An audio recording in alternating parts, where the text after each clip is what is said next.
أثر بهالغنية.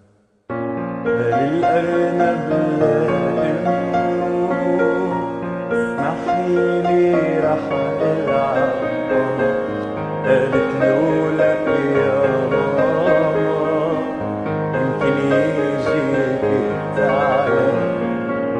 الأرنب لأمه تسمحيلي رح ألعب ماما، قالت له لأ يا ماما يمكن يجيك الثعلب، يمكن يجيك الثعلب. بس الأرنب بكتافه ما سمع كلمة أمه، رح يتمشى بالبستان يقطف وارد ويشمه.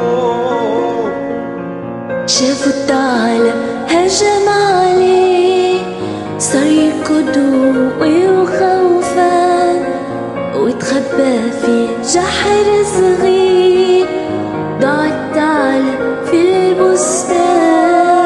رجع الأرنب لأمه وعيونه مليانة دموع. رجع الأرنب